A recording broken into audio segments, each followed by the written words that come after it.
नमस्कार साथियों, आज बहुत ही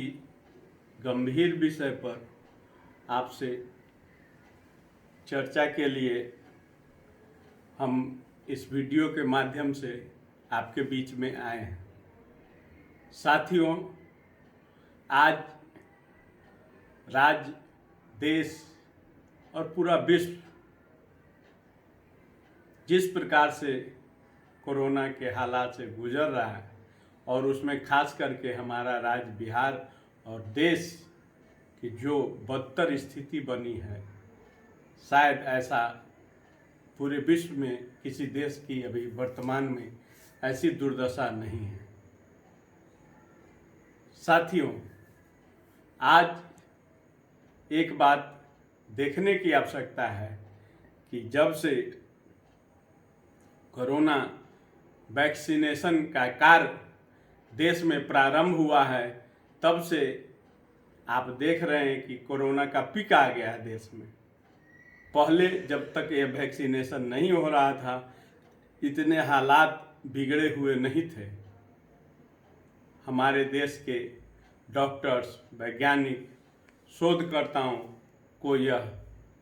उनकी वैज्ञानिक की यह जिम्मेदारी बनती है कि वो जो दवा दे रहे हैं उसके असर का भी अध्ययन होना चाहिए।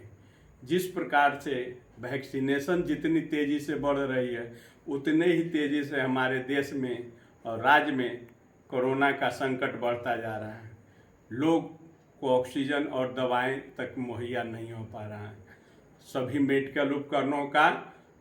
पूरी तरह से काला बाजारियों के हाथ में सौंप दिया गया है और राज्य और देश के प्रशासन मुंह तकवा और सिर्फ बदबनौवल का कार्य कर रहे हैं। इन हालातों को देखते हुए मुझे लगा कि जो ये वैक्सीनेशन हो रहा है, और हमने ऐसा 10-20 उदाहरण भी देखा कि जो लोग नॉर्मल थे और वो वैक्सीनेशन के बाद उनकी हालत बिगड़ गई और कोरोना हो गया और उनका मतलब पूरा का पूरा व्यवस्था गड़बड़ा गया और काफ़ी लोग तो उसमें अपना स्वर्ग से सिधार गए।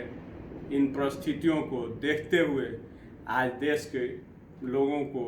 इस पर अध्ययन और शोध करने की आवश्यकता है कि कहीं कोरोना वैक्सीन के कारण ही तो नहीं इतनी तेज़ी से फैल रहा है, क्योंकि हमने जो देखा है कि जिनका इम्यूनिटी पावर अच्छा है, लगभग 80 से 90% लोगों को तो कुछ होता ही नहीं है, लेकिन जो 10% लोग हैं जिनका इम्यूनिटी पावर कमज़ोर है,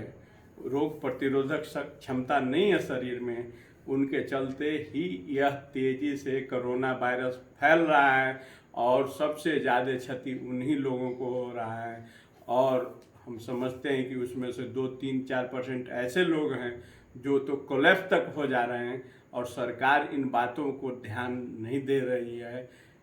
आखिर 7 दिन 10 दिन के लिए वैक्सीनेशन रोक के भी तो इसका जांच किया जा सकता है कि कोरोना बढ़ रहा है या घट रहा है। क्यों नहीं इस ओर सरकार ध्यान दे रही है कि कोरोना जिस प्रकार से बढ़ रही है और जिस प्रकार से वैक्सीनेशन बढ़ रहा है, पहले वैक्सीनेशन नहीं हो रहा था तो कोरोना भी नहीं बढ़ रहा था। इन परिस्थितियों को देखते हुए हमारा राज्य और देश केंद्र की सरकार से आग्रह है कि इस ओर भी ध्यान दिया जाए और इस पर अगर